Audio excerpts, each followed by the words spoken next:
Hi, everybody. Welcome back. My name is Jeffrey Carr, and I am an almost 40-year duration devotee of a spiritual teacher named Gururaj Ananda Yogi, who was active from the late 70s to the mid 80s. That was a long time ago, before computers and even before sophisticated video, and before a lot of spiritual teachings from the East had come to the West, or rather it was in the process of what they call being transmitted to the West. So Gururaj was taught from a Vedanta or an Indian tradition, but he was no traditional Indian teacher, of which there were a number in the West at the time. There weren't the usual, long beard and the white robes and the, Patanjali and Ramana Maharshi kind of references and the elaborate kind of Indian, statues of Krishna and things around.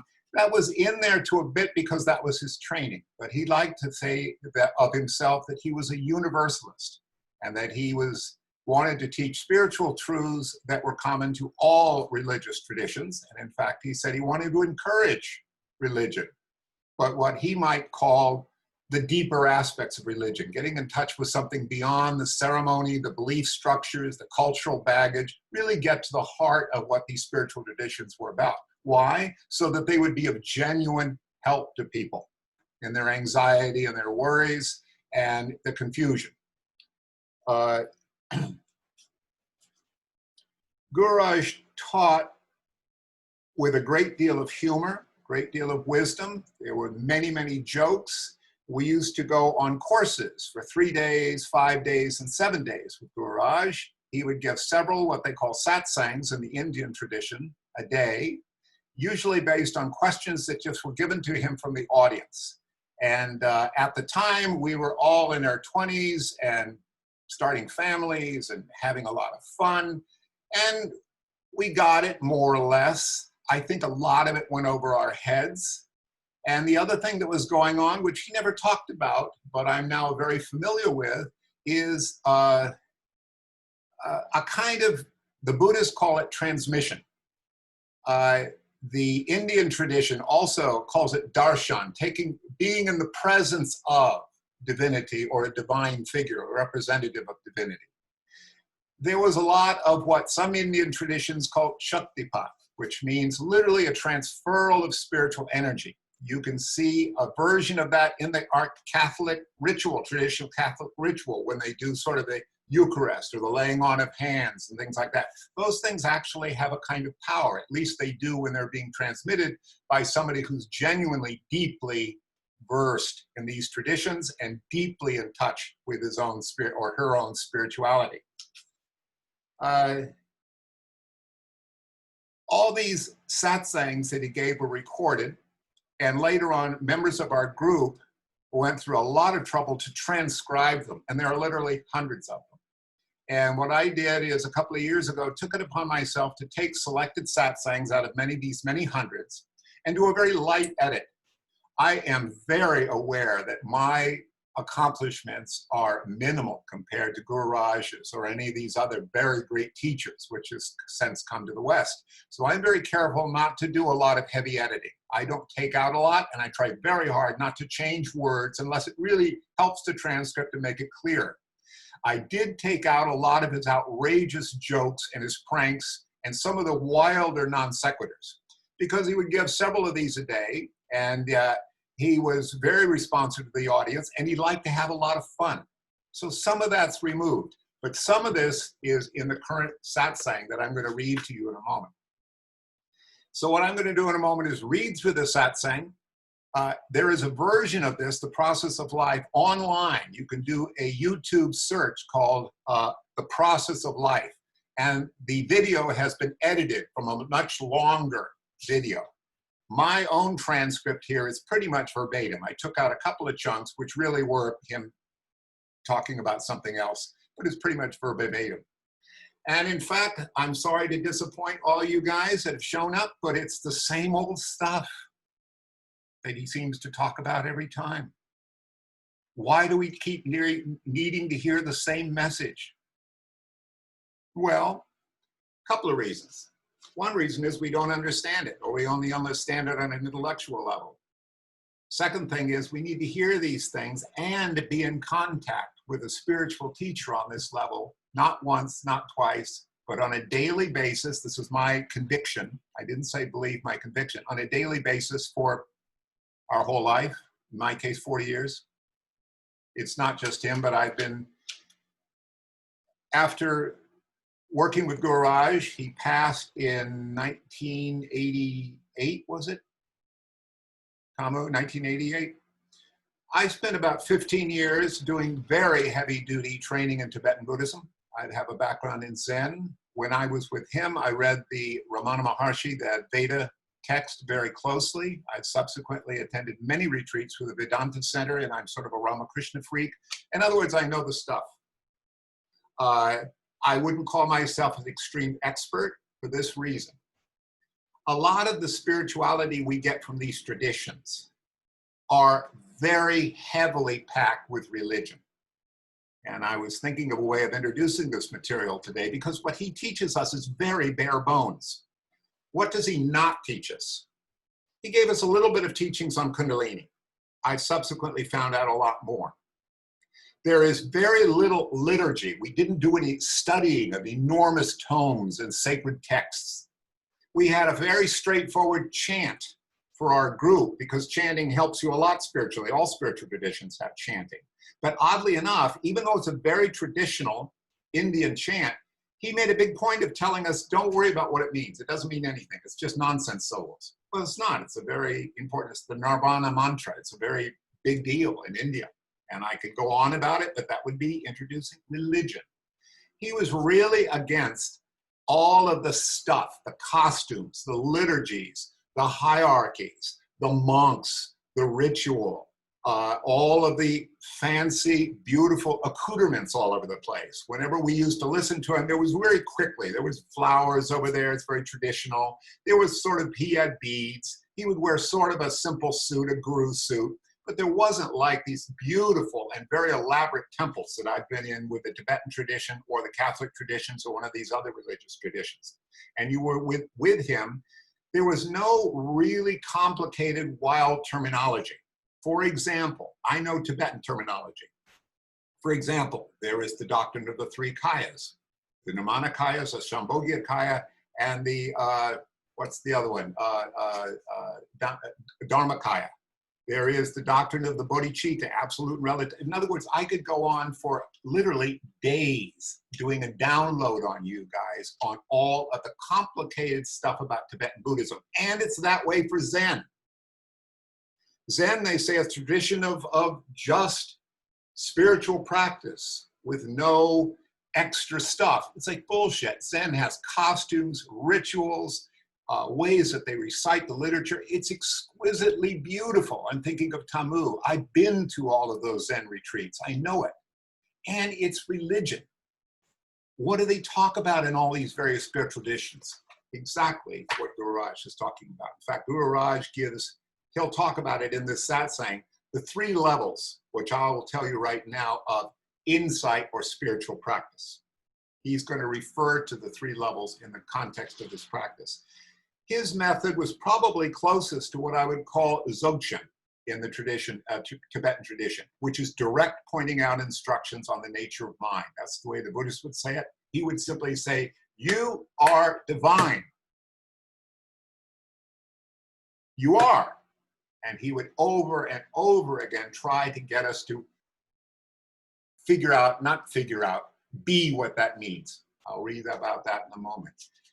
He was an amazing teacher. And when you get teachings from a teacher at that level, it is designed to resonate in you for the entire lifetime and in lifetimes to come. If you think you get it after you've been with him 3 or 4 or 5 years, you have a kind of understanding of it, but it goes deeper and deeper and deeper. It's like, for example, in our human lives, what's love? We think love is a certain thing when we're 10. We think it's quite another thing when we're 16. It's quite another thing when we're in our 20s. It's a very different thing in our 40s, and it continues to evolve as we live this life out. It becomes more and more and more complex. That's exactly where spirituality is. So, Let's go into it. So he starts out, Namaste. This greeting means that in thought, word, and deed, I salute the divinity within you. The Namaste gesture is like, I think that's the Buddhist version. The Indian version is closer together. And when you go to an Indian person or you're being hip at your yoga studio and you say Namaste, what you're saying is just what he's saying. This means in thought, word, and deed, I salute the divinity within you, for you're all divine. You're the children of divinity. You're born of divinity, and forever divine, divine, divine. Why don't you recognize this divinity within you is such a puzzle to me.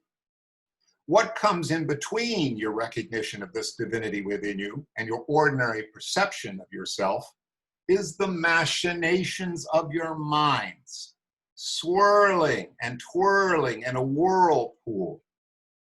And this makes you forget the reality of yourself. One of the things I love most about Gururaj is he will give the entire satsang in the first paragraph. And if you're hip to it, you'll get it. He's saying, first of all, you're divine, and you're divine. It is it's impossible for the mind to get that. The mind just goes, okay, yeah, I'm divine. I mean, divine. Is it time to eat? No, it's a divine thing. Why? I don't have enough money. It's just impossible for the mind to get that. What comes in between your recognition of that divinity within you? Now, that's my words, within you. He never said that. It's not a little spark of God. Well, I'll get into this later. Spark of God within you. You are divine. This is divinity right here. The recognition of your divinity and your ordinary perception of yourself is the machinations of your minds. And that makes you forget the reality of yourself.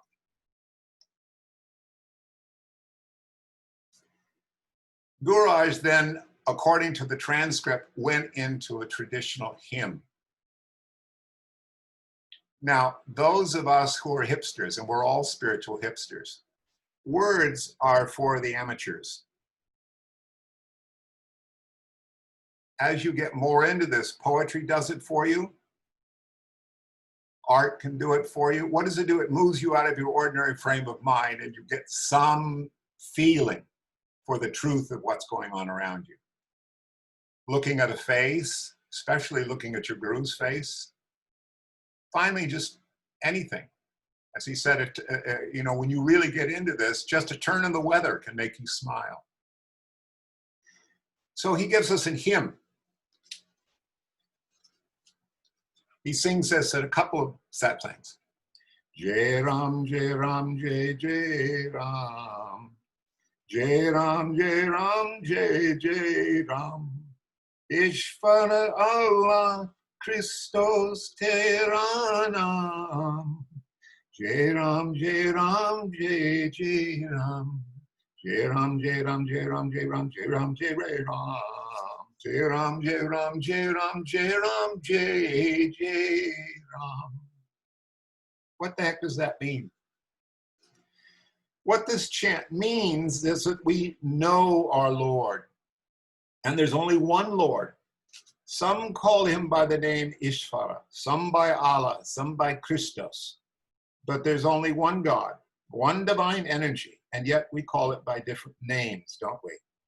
And it is the differentiation of names that creates so much confusion in this world. Once people start realizing that there's only one God and that we are led to that divinity and to that kingdom of heaven within us, then what more do you want? What greater wealth could you possess? What is greater than to come to that realization that you are divine and that the kingdom of heaven is within? One thing Gururaj did, which I love, is he held up a $20 bill. He said, look at this. It says on the bottom, in God we trust. Isn't that the case? It's Seek ye first the kingdom of heaven within, and all else will be added unto thee. The Tibetans have a parable about the man who was a very poor woodcutter and worked and slaved all his life, and he desperately wanted money. Well, there was an enormous jewel right underneath the floor of his house, which he was unaware of. If he knew about that jewel, all of his needs would be met. This is the metaphor that all these traditions use, that there is this vast treasure right there, which we cannot see it. A vast treasure that would answer all of our needs. Seek ye first the kingdom of heaven within, and all else shall be added unto thee. Well, they'll tell you to believe this, but I'm telling you, don't believe it. Because belief is just a concept of the mind. Go beyond these concepts of the mind and experience that divinity within. Once you experience that divinity within, you do not believe in God anymore. You become a living God. God is not to be believed in. God is to be lived. You can start from belief. You can start from wherever you are. For example, if you're in Vancouver, you're going to have to start from Vancouver to go to New York. You can't just go to New York without going through Vancouver because your plane leaves from there. So start from where I am, in belief. But then let this belief become faith.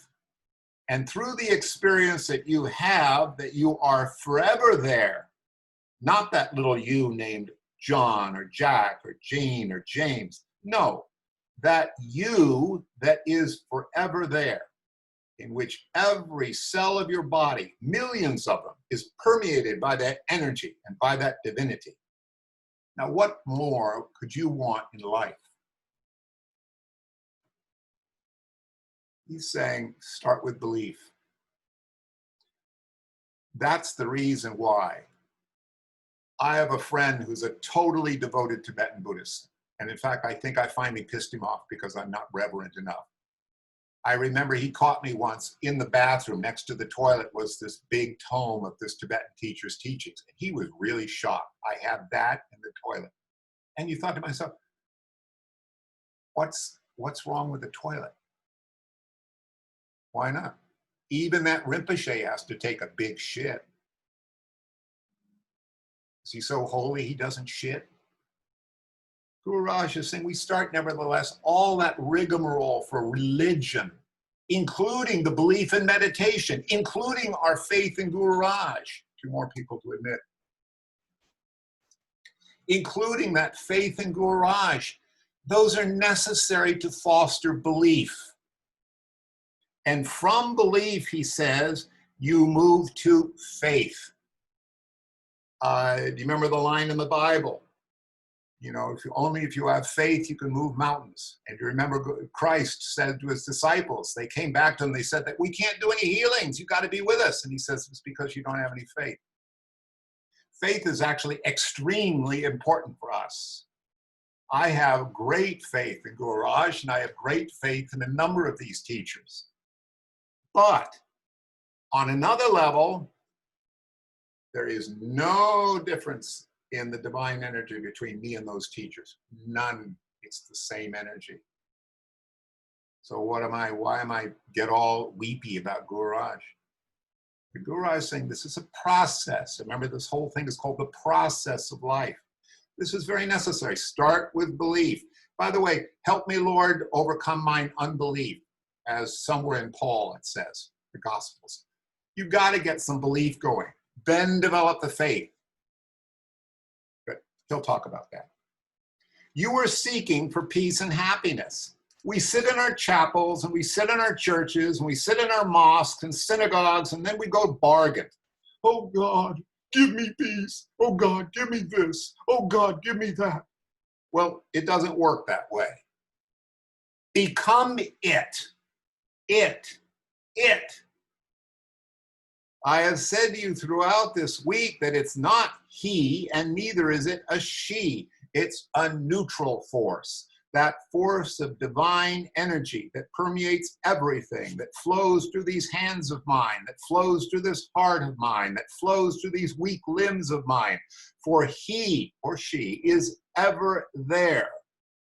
And when you find that, which is ever there, then you'll know what self-realization is, what God realization is. But I'm not going to be impatient. Lead thou me on, O kindly light, one step at a time. O kindly light, that is the secret. Not leading me on, but that kindly light is the secret. You see, your faith, your deep love of divinity, your devotion, that is divinity.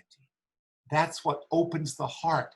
Divinity is not separate from you. You have simply blocked, through your own mental machinations, your direct experience of divinity. It's your issue, not some God up in heaven. It's your issue. Oh, kindly light, that's the secret. It's not leading me on, but the kindly light is the secret. That light is forever kindly. But you don't want to recognize the kindliness of that which is so kind, which is keeping you breathing and alive. That is life. Otherwise, you're not living, my children.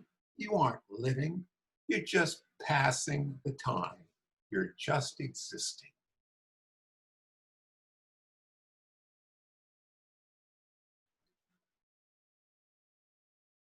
We all know, we're spiritual hipsters, that one of the secrets of this is acceptance and surrender. It means looking at Trump and saying, this too. This is divine. It means looking at your bank account. This too is divine. It means looking at your cancer. This too is the face of the Lord. The death of your loved ones. This too is just the face of the Lord. Wow. It means being crucified. I had a conversation the other day with a friend I'm supposedly teaching Buddhism. We talked about, what is crucifixion about? It's about complete and utter surrender.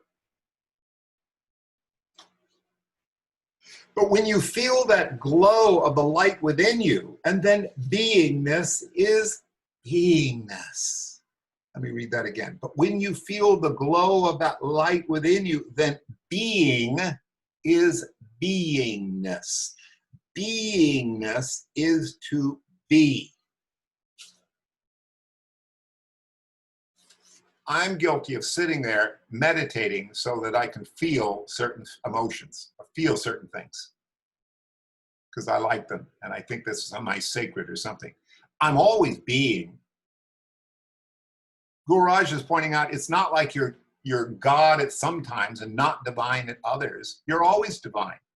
You just have different conceptions or different awarenesses of it. Beingness is just to be. Being, which we call, that's the divinity, is being, isness. That just means being, like right now. Most people in their lives imagine themselves to be what they just imagine that they are, but they never are. For example, you're convinced, for example, you are what your name says you are, or that you're the gender or your political affiliation, and that's just your mythologies. It's just stuff you make up. They do not recognize that being which they are. Once the recognition of being comes into one's life, the realization comes that you just are.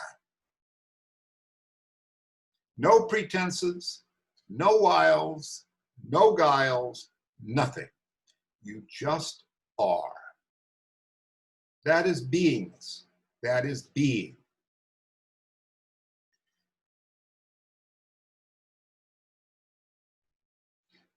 I suddenly realized that I had a big discussion the other day at the nature of desire and how certain forms of Buddhism think desire is bad. And desire, we tend to think, means attachment. It means wanting things to be different than they are. It means you're not surrendered into existence as it is. I suddenly realized that's what he's talking about here. What it would be like to be completely complete with our existence this very moment. We're great with Trump. We're great with our health issues. We're great with our financial. It's no issue for us whatsoever. We're completely at ease with it. Wouldn't that be nice? Now that is beingness. That's being. Now to be is to give. Right now you're totally incapable of forgiving. You can't forgive because that forgiving precedes the giving. Give. Do not forgive. Just give. And the forgiveness will just disappear. For what is there to forgive? Who are you to forgive anyone or anything? What is he talking about? When we forgive somebody, it means you owe me, but I forgive you, even though you're a son of a bitch. I forgive you. He's saying bullshit. Who are you to demand anything of existence? Why should existence conform to your petty needs? Existence is just existence. Only he gives, God. Only he gives, and he never forgives, for that prefix for negates the very essence of giving. And when you give of yourself, you'll find that friendship, which is so close. Friendship does not depend on what he can give or she can give. Friendship depends on one's self. I am your friend, and that is all that I'm concerned about. May I always pray for that ship, which I could call a friend, to take me across the waters of life. I think he's talking, first of all, about himself as your genuine friend. God is your genuine friend. And the other thing is, how can you make friends, genuine friends, with your life as it is, and not try to demand forgiveness from it, demand things from it? How can you be friends with your life exactly like it is? So relationships and friendships begins with one's self. Nothing else exists in this world for you until you've transcended the mind, because your mind is just filled with attachments. Only when you can reach the stage of the impersonal will all of these attachments disappear and melt away. Then you will experience yourself as that eternal consciousness, and that eternal consciousness never changes. It's the doubting mind that asks questions, but we need doubting Thomases in this world. Otherwise, this world would not go around. The doubting Thomas, and this means that we all know, Christ himself shows up at the resurrection. And doubting Thomas comes like, I don't know, maybe it's just a ghost. And he wants to stick his finger right in the wound of Christ. And Christ had to tell everybody, wait a minute, basically, I'm not a ghost. Get me something to eat. Read the passage in the Gospels. You got to go get me something to eat. And that's how he showed he wasn't a ghost. But doubting Thomas is like, he couldn't trust that. So what kind of faith did he have in the Lord? Well, issues with his faith. That's why he doubted. And Gururaj is going on. The more you doubt, the more your world is just going to go around and around and around, because you have not experienced God. When you experience that divinity, then all doubts disappear. There's only one consciousness only, that permeates everyone, and it is expressed even more so through the body of a Buddha or Krishna or Christ, who has experienced the totality of consciousness. He made a very subtle reference to a big issue in spirituality. If God is everything and everywhere and is omnipresent, and how come there's such a thing as spiritual teachers that supposedly have a deeper understanding of divinity than we do? What's that about? And genuine spiritual teachers, masters, can perform miracles. Gururaj could. One miracle is that your consciousness is completely transformed in their presence. You're not at all your usual mental processing system. Something else is going on. How does that happen if God is everywhere and everyone? But Ramakrishna said that the heart of the deep devotee is God's drawing room. I like that term. In other words, it's where you get to sit with God in his drawing room. That's the heart of a genuine devotee. It means God, it's like God dwells more forcefully in the heart of a devotee. This consciousness is one. There's only one consciousness, and there never can be two consciousnesses. Now that's very interesting. You don't have really a personal consciousness. Did you know that? You only have a divine consciousness. There can never be two consciousnesses. That consciousness is permeating each and every one sitting here. You can call it Krishna consciousness, you can call it Buddha consciousness, or Christ consciousness, or whatever consciousness. It depends upon how much your mind has been opened. The ordinary person uses 5 to 8% of consciousness, while billions of cells are lying dormant, dead, sleeping, and unawakened. The questioner who questions is dead. He's sleeping without any knowledge of consciousness. The doubting you, the one that's asking the question, the one that's figuring it out, you can never get there from here. It will never, ever experience this direct divinity consciousness. If you have the consciousness of a spiritual master, that question will just evaporate. There'll be a recognition in which your consciousness will combine with the consciousness of the master.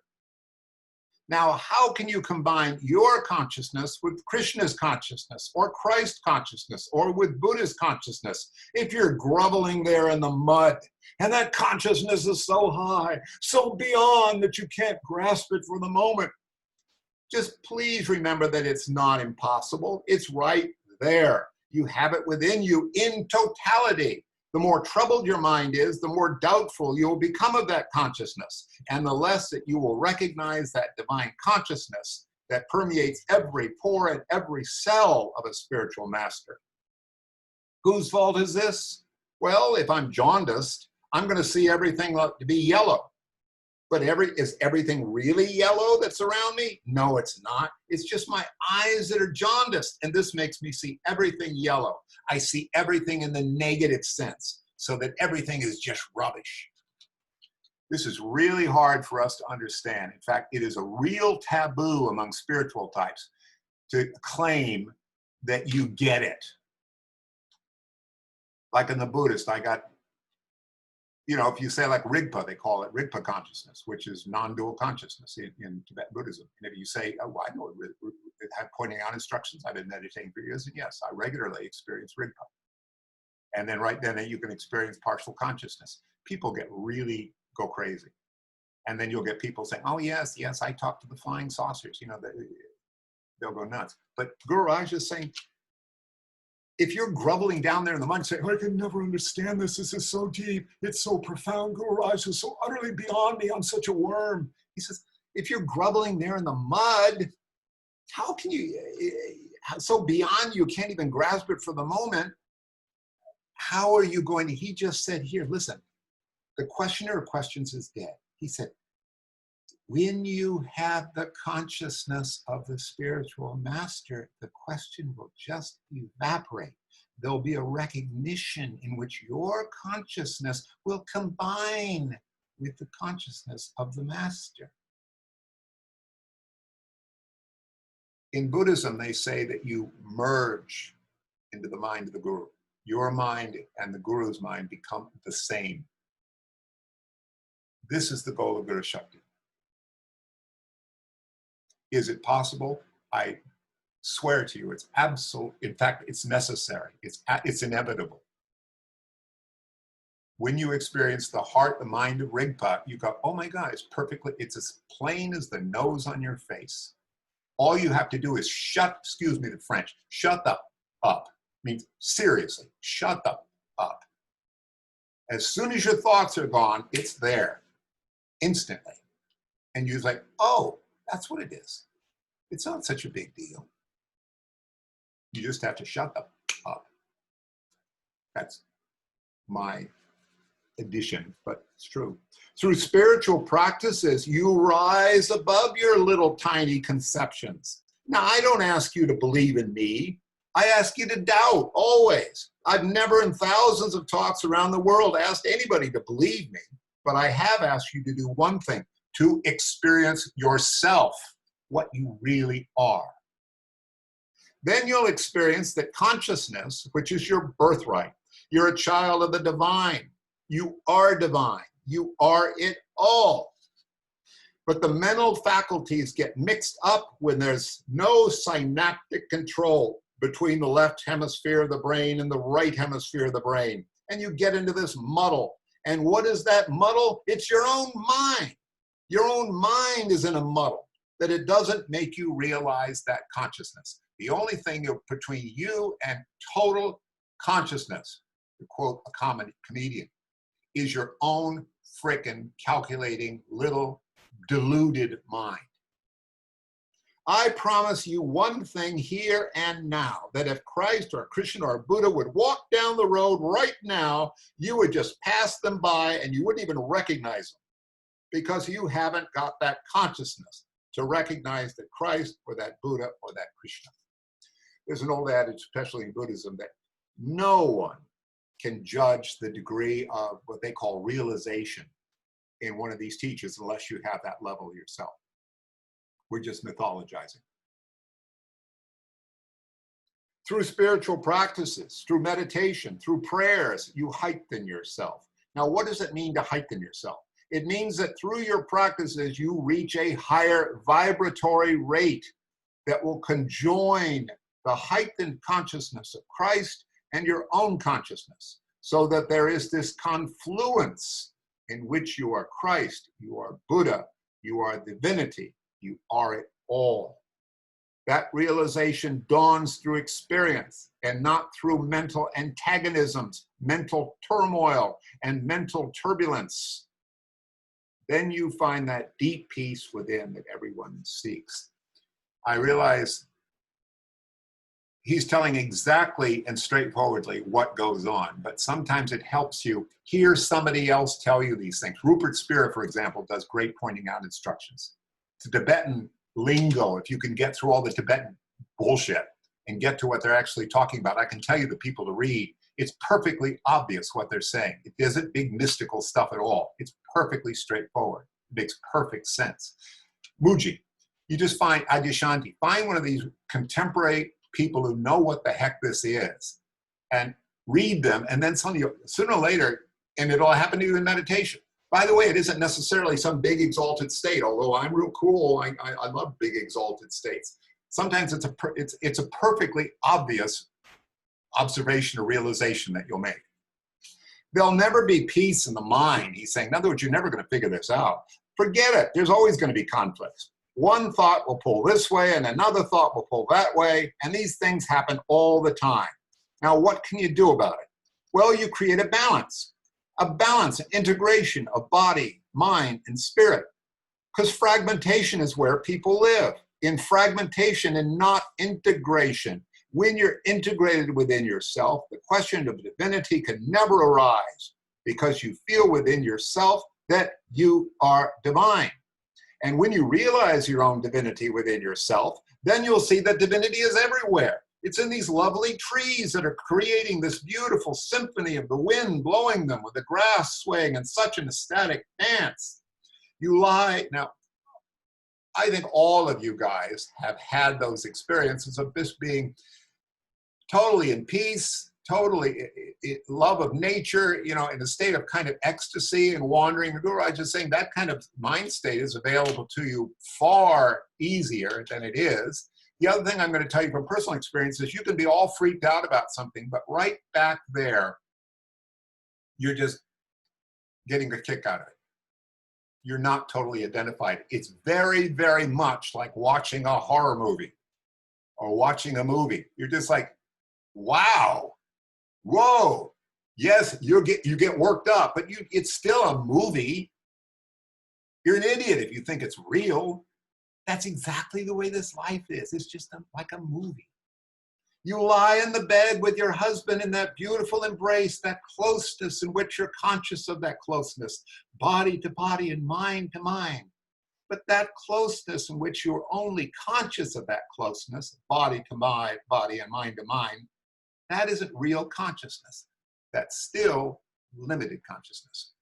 When you're going around, oh, I feel one, I listen to Mozart and oh my God, I feel these wonderful feelings. That's your humanity. You're still within the relative mind. Instead, when you're with your husband, or instead, when you're together with your husband or your wife, everything can be forgotten. Then John is not there, Mary is not there, and only consciousness remains of eternity, the eternal self that is within all. What is this about? Imagine you're not having any thoughts. And by the way, you're constantly having short periods of time without thoughts. In between each thought, there's a little thing that in our group we call the gap. There's a little moment like that where there isn't any thoughts. And all of us experienced meditators, you cultivate that. It's perfectly possible. A typical experience in someone like me, I've been meditating for, God, a long time. You meditate, you're in a period of non-thoughts. What's that feeling? Light, bright, clear, sparkling, totally aware, nothing going on. Then a little thoughts will percolate up. There'll also be a substratum, a sort of gossip sometimes down beneath that you can barely notice. It's being very aware and very alert and in a heightened state, but nothing particularly going on. By the way, it's called shamatha in the Tibetan tradition. It's perfectly comfortable to sit like that for a long time. And then sooner or later, the mental gossip starts up, and guess what? You don't care. So what? That's just what the mind does. You go to bed, and what do you do? You go to bed, and then what the hell do? You caress her, and then she caresses you, and then blah, blah, blah, and I don't know what they do in bed. He's talking about how we do forget ourselves. Even very experienced yogis forget themselves. You get caught up in stuff, and you're panicked, or you're worried, or you're running around doing things, and you forget yourself. It's okay. Because behind it all, you realize you're not really identified with that play that's going on. It's fine. So you get all upset. Who cares? In fact, only a really good movie is supposed to make you forget yourself for short periods of time. So you're watching the alien. Oh no, don't go down that tunnel. No, the alien's down there. And you know in the back of your mind that this is some stupid, puppet or something like that. And it's actors, but nevertheless, you get caught up in the drama. I think that, that's fun that way. So when this is happening, in other words, you forget yourself, where's your consciousness placed?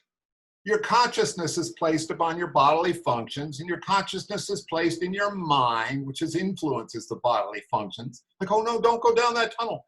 But when you go beyond all this and you transcend the body and the mind, by the way, the body and the mind only exists in your experience. It isn't real. But that's a big issue. You reach that stage of impersonality. The impersonal God is where I do not exist and you don't exist. Only the impersonal God exists. And what is that impersonal God? Do you really want to know? Really? Do you really want to know? It's nothing. Absolutely nothing. It's just an energy. It's just isness. By the way, those people say God is love. That's something that makes your heart swell and you feel good. It's just bullshit. It's just something people say because they think love sounds nice. You can just say God is food. God is energy. What's God? What does that mean? The absolute he's talking about is beyond all mental concept. Does that mean it's not experiential by you? You damn tootin' you can experience directly because you're divine. You're it.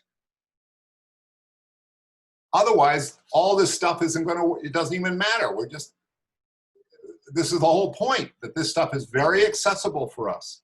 As I've said many times before, a flower just has to give off fragrance and a fire has to give off heat. It's the nature of the unmanifest to manifest itself so this universe can function. How does it start? It doesn't start from a will, because a will requires a mind, and God is mindless. That impersonal God is mindless. It's just energy, which you with your free will can use whichever way you want to. It takes the form from the emanation that comes from the manifester, like heat coming from a fire. It solidifies through various atomic and molecular processes. And this solidification then multiplies and duplicates and replicates itself by meeting with many other forces from the first cycle of creation. Creation moves in cycles. From manifestation comes creation. These forces that evolved from the Big Bang when the universe started mixing with each other in various forms and ways. That's how evolution started, from the mineral to the plant to the animal to you that call yourself human beings. I said somewhere, I don't know, that human beings, well, let me stop for a minute. It's impossible for we with our ordinary this human consciousness not to separate energy from matter. They're exactly the same thing. When you fully get it, you get emptiness, which is a big thing in Buddhism. He's going on, occurred to me this morning, how to get this across. You ask somebody who's pretty hip, into college, or maybe just knows it. He said, how does the body come about? No, they come about, it's proteins and all this kind of goop. Where does that come from? How did that come into being? How come you're in a body right now? Because it comes from DNA. They say, what's DNA? It's some kind of a molecule. What's a molecule? It's a whole bunch of chains of these amino acids that go in kind of certain patterns. What are amino acids? Again, they're little atoms and molecules combined in different ways. What are atoms and molecules? Well, they're protons, neutrons, and quarks and all this kind of business like that. What are those? Well, ultimately, it's just light. What's light? Movement.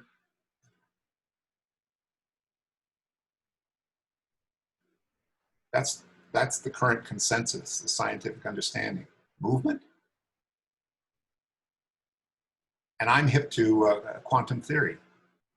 It's indeterminacy, it's entanglement. What's real? That energy.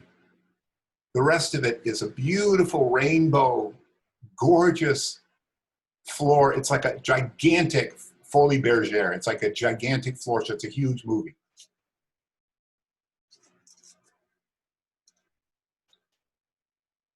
I said somewhere, I don't know where, that human beings are actually just beings. Laughter. B-E-A-N-S. Beings. Because they can be so senseless, so totally damn senseless. And yet within being, there is the same molecular structure, that same force, that same energy that is within that impersonal God. It's very hard to understand. This is the way God likes to show up. By the way, each of you has a complete universe that you get to experience that has nothing to do with anybody else's universe. You aware of that? The impersonal God personifies itself for the purposes of creation. First, there's manifestation. Manifestation starts with the subtle force of the mind. And that subtle force of the mind, in conjunction with its own ramifications, concretizes itself, and that forms creation. By mind here, he means DNA, for example, is a pattern. It's almost like a template that creates protein structures, that creates bodies. And this is going to get really technical. Let me just keep reading. Then in the process of creation through evolution, it goes through all these various phases and stages that make you what you are today. There are no two people here in this room that are alike. Like fingerprints, there are no two fingerprints alike. There are no two people in the world that are alike, because everyone has gone through different stages of development to become the beings that they are now. There's red beans and yellow beans and green beans and baby beans and black beans and jelly beans. That's the greatest truth that you've ever spoken in your life, because those that might call themselves human beings are nothing else but jelly beans. Now, a jelly bean can be turned and twisted and be made into so many shapes. And what's that? That's what you're doing, aren't you? Today you're happy, tomorrow you're unhappy, the next day you're doing this, the following day you're doing that. You see, it's like jelly, jelly, jelly, jelly, jelly. I wish I could just take you all in a deep refrigerator and freeze you up so that you don't always change.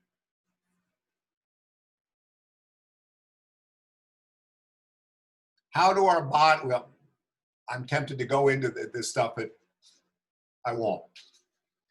To recognize the Christ consciousness of a person requires the qualification of being Christ conscious oneself. That's a good point to emphasize here again. We think that the mind of Gururaj, the mind of Buddha or Christ is like, maybe someday I'm going to do enough meditation that I can be like that. You're like that right now, you say. How would you even know it's there if you weren't actually there? Everything is happening within your experience. It's not even your experience because you are part of the experience. Everything is just experience, including your guru. You want instant answers, but you're not prepared to work for it. How come? If you want to cook a pot of food or supper for me tonight, look at the trouble you have to go to. You have to peel the carrots, boil the carrots and the beans. Laughter. If you cut up this, you cut up that, you mix it and you put in your oils and spices, and then I don't know what happens. I only know how to eat. I don't know how to make things. All this preparation done by these lovely ladies who spend hours and hours preparing a meal, and then we men just sit down and gobble it up in 10 minutes. Am I right? We don't seem to realize or appreciate all the effort that went in to prepare that dinner, that plate of food. We don't seem to realize that, do we? We just sit down and gobble it up. A very good meditation for all of us is to look into how frickin' complicated the world is. We keep thinking we're here and that big mess is out there. Well, I like to tell my students, for example, you know, remember the time that they ate something. That's what he's talking about, food here.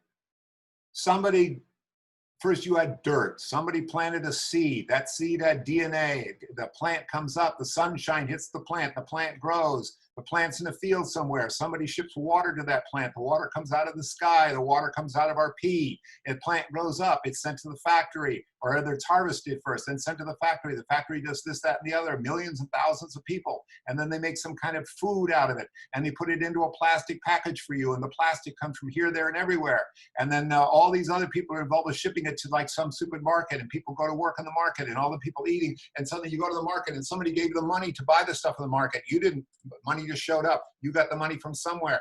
You got the money and go buy the food. You go home. The water comes out of the tap. Where did that water come from? I don't know.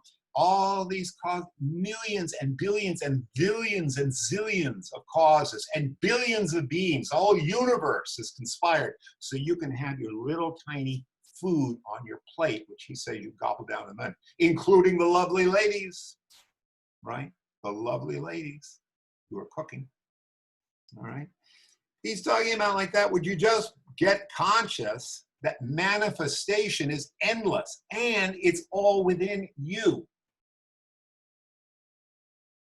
How can that be true? Well, who told you you are what you are? It's something in school. It's just your belief that you're in your body. Where are you in deep sleep? I mean, still in my body, I'm lying on my bed. Do you know that then? Well, I wake up. How are you sure you were alive yesterday? It's just a belief that you have. How are you sure of anything? You're not. They're just beliefs that you have. All that you actually know is that there is experience going on. That's all. There's knowingness going on. What is knowingness? The knowingness is it. To recognize the Christ consciousness of a person requires the qualification of being Christ conscious yourself. If you're not there, you're floundering around. Okay, well, he went on, that's the dinner thing. So what, do you see what life is all about? Life is a process we all go through. It means this incredibly complicated manifestation, which we are at every moment. As one of my teachers said, emanations upon emanations upon emanations upon emanations, reflections upon reflections upon reflections, no separation.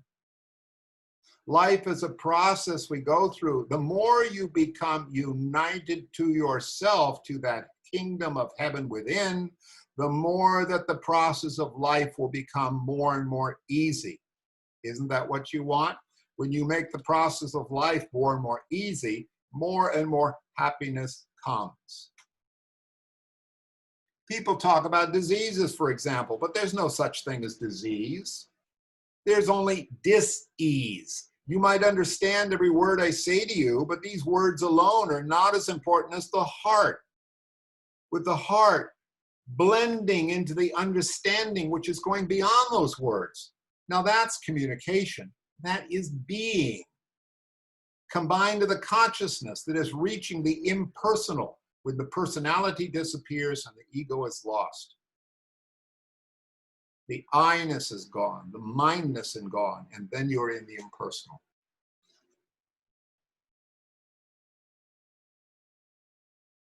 That's a very difficult paragraph to understand. And you might understand every word I say to you, but these words alone are not as important as the heart. The Buddhists called it a heart mind. It's not your emotional heart. It's the part of you that groks things, that just gets it. And we all do. When we shut up, we do get it. And in fact, even when our little minds make us think that we're separate, the supermarket's still providing food, the water comes out of a tap, the entire universe is there, is part of you and functioning through you, including all those things you don't like. That's also part of the universe that you are. That's communication, that's being, combined with a consciousness that's reaching the impersonal. When the personality disappears and the ego is lost, that I-ness is gone, the mindness is gone, and then you are in the impersonal. It is possible to experience that. By the way, is Monty Python now considered so old-fashioned and so unhip and so stupid that everybody hates Monty Python? Is that true? People only my age like Monty Python? Everybody's saying no. Buzz likes Monty Python. I'm going to suggest that if you guys want to, go listen to the Galaxy song on the YouTube. The universe around us is spinning and spinning a million miles an hour.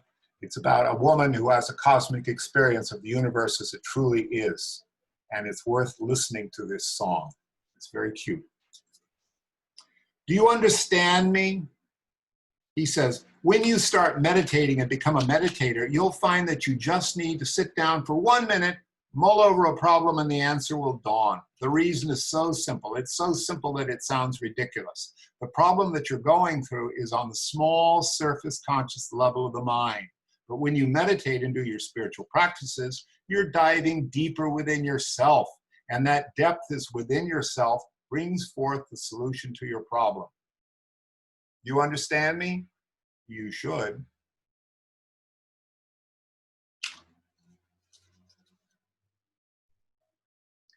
My own technique, you guys, is to do this. I have some problem I have to figure out. I just ask my mind. I said, after you work over it and fuss over it and get worried and upset and try to research and all that, what are you going to do? The mind usually will tell me right away, you're going to do this. I say, well, I might as well just do that rather than go through all the trouble. You guys should try that. Just ask your mind. I was like, what are you going to, eventually, what are you going to come to? And the mind will just say, yeah, you're going to do this. Oh, well, I might as well just do that. And the mind's like, well, but what about, and you say, shut up, just do it. So Gururaj is chanting another chant. Why does he do this? I think when he was actually giving these satsangs, you know, they were like a little spacer in a way. But there also he's doing is a little deeper because he wants to move us out of our minds and into the spiritual heart he's talking about, this intuitive self he's talking about. So he sings a wonderful chant. And I know the first paragraph, it's on YouTube, and I will try to sing it a little bit, and then I'm just going to recite to you what the English is. All right? It's a hymn. Jaya Jagadi Hare, Swami Jaya Jagadi Hare, Bhakta Janoke Sangata, Bhakta Janoke Sangata, Vishnu Hare, Om Jaya Jagadi Hare. Jaya Jagadi Hare. It goes on and like that. So he read this chant to us, this beautiful chant. And by the way, I looked up the actual chant. I found it online. It's traditional temple chant. So the words that I've got on the transcript now are the actual chant. He translated for it. He says, Jai means hail to. Jagadish, the owner, the creator, the preserver of the universe. Basically, that's Vishnu, Siva, and Brahman. The owner, the creator, and the preserver of the universe, I bow to thee. Those that are devoted to you, you take their troubles away in a second. And then he sings the second paragraph, and he says, whatever you would desire, he will provide for you. He will take away all your problems and troubles away from your mind. You will have health, wealth, and happiness in your home, and all the sufferings of your life will go away. You are my mother and my father. Who else shall I go to except to my mother and father? Without you, there's nothing else. What else can I hope for? You are the totality, the Paramatma, the Pura Paramatma, the totality of the Godhead. At the same time, you are that which resides within me. You are beyond it all, and yet remain as the personal God, while you are the master of all. You are Karuna. You are the ocean of mercy and kindness. Karuna, the ocean of mercy and kindness. You are the one that supports me. I am a child. I'm so ignorant. Have mercy on me. Give me your mercy so that I can emerge from ignorance to knowledge, and then I will not question what consciousness you are. You are that force, that essence, the power, the Lord of prana, and of all the creatures and all existing beings. How can I need you, my Lord, when my mind is so small that I don't even have any consciousness at all? You're a friend to me, this little me. You are the taker away of my troubles and sorrows. You are my protector. Your karuna, your mercy, I need so much. Take away these evil, filthy thoughts from my mind. Take away my sins, O Lord. That means take my sins away. Increase in me the love and faith for you, my Lord. This is the prayer of your little child. My heart, soul, and wealth are nothing but your manifestation. How small am I to be offering that which is already yours?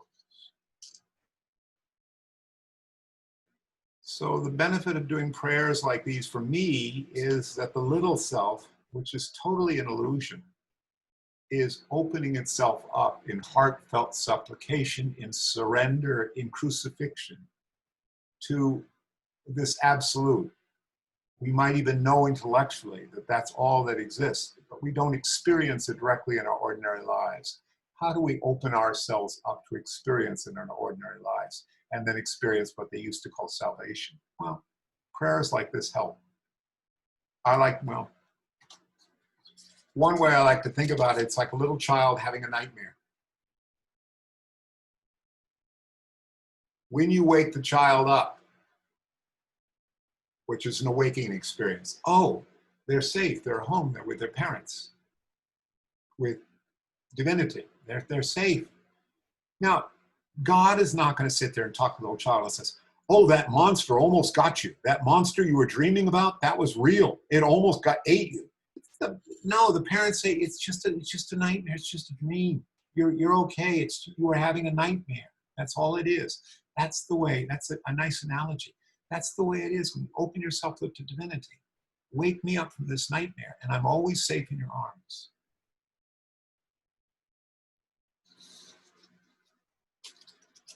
Gururaj goes on. This is bhakti yoga.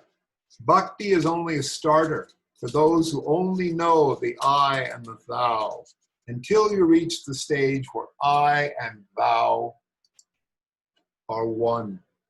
Jesus preached to the peasants who could not understand. To the peasants, he said, believe in thy Father in heaven, because that's what they needed to hear. To those who could understand more, he said, God is like the trunk of a tree, and you're the branches and the leaves of that tree. And that's called qualified non-dualism. But to those that really understood Jesus, he said, I and my Father are one. If you really want to see the Father, then see me. For only through me will you really realize the Father. And Krishna said the same thing in the Bhagavad Gita. No one goes to God except through me. It means that only when you reach that level of consciousness of Krishna or Christ or Buddha can you become one with the Father. Otherwise, you're just wasting your time. This is another nice way of talking about, as he said at the beginning, first develop, belief. I believe in Jesus. Then develop complete faith. Father, take care of me. I'm just a child. I'm surrendered to you. In fact, my friend who I'm having discussions with asked me, why did Jesus say on the cross, Eli, Eli, sabachthani? Why did he say, Lord, Lord, thou hast forsaken me? At that moment, he was still in the I-thou relationship, the father role. By the way, I am a fanatic non-dualist, but I also, I regularly offer worship to a divinity or a sense of a divinity, and I practice a kind of sadhana, Tibetan sadhana, where I visualize a deity, because I know they're not the same. In fact, when you visualize a deity or when you experience Christ consciousness, you're worshiping yourself as Christ. Not the little ordinary you, but the divine you. You're worshiping yourself as Christ. You're asking your Christ as yourself for help, just like waking up from a nightmare. Our ordinary consciousness is like going to see a magician show. Or on the stage, a man makes the car disappear, the elephant disappear, and it seems so real. And yet it is so, so false. You know that. The only way, by the way, where is Trump?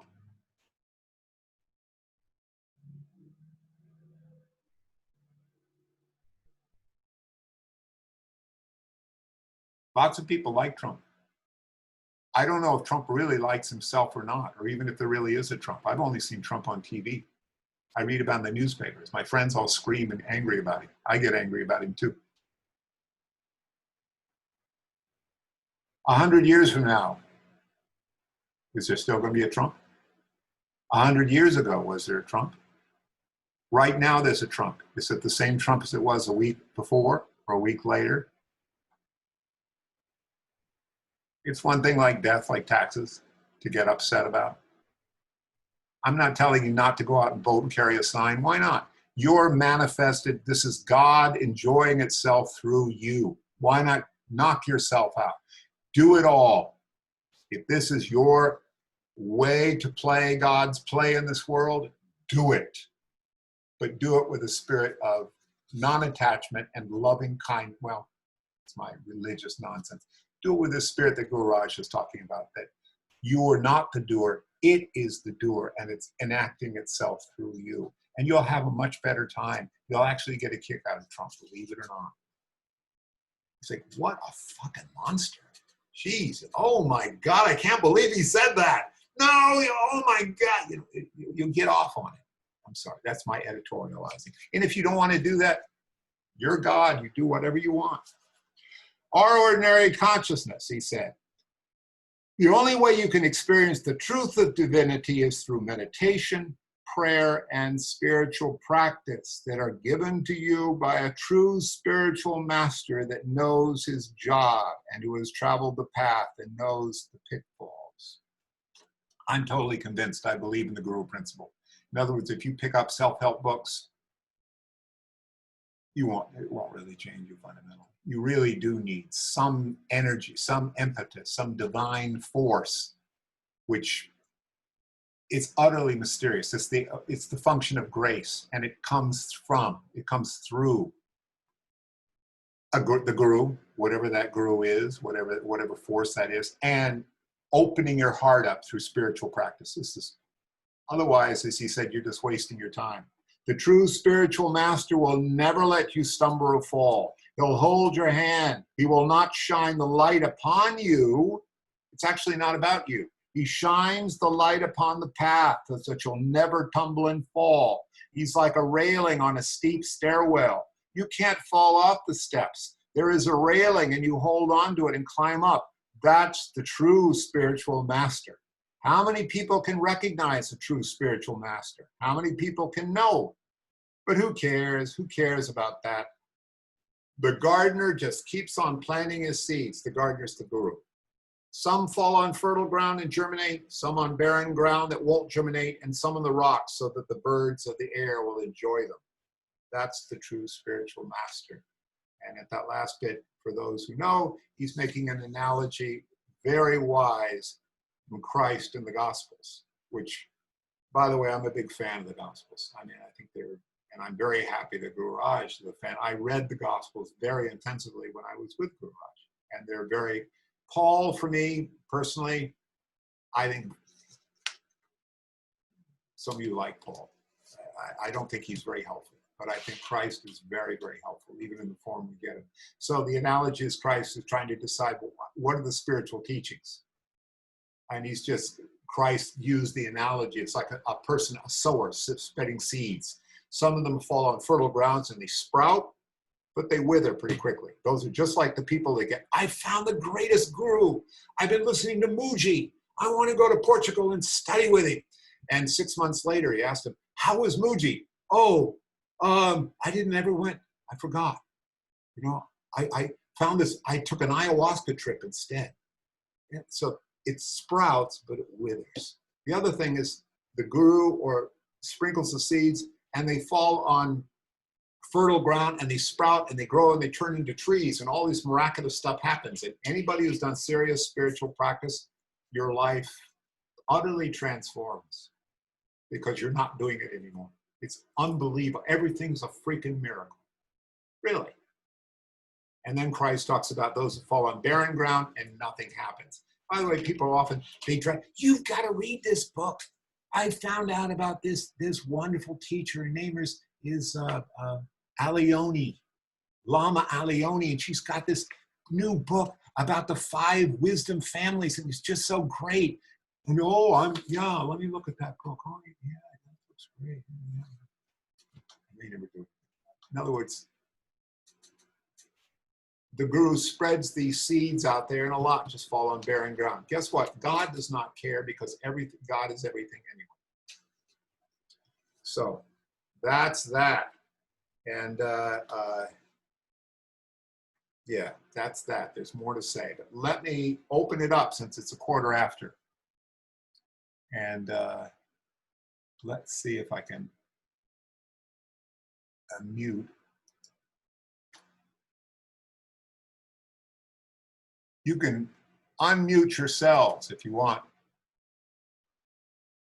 because I can't figure out how to unmute you all.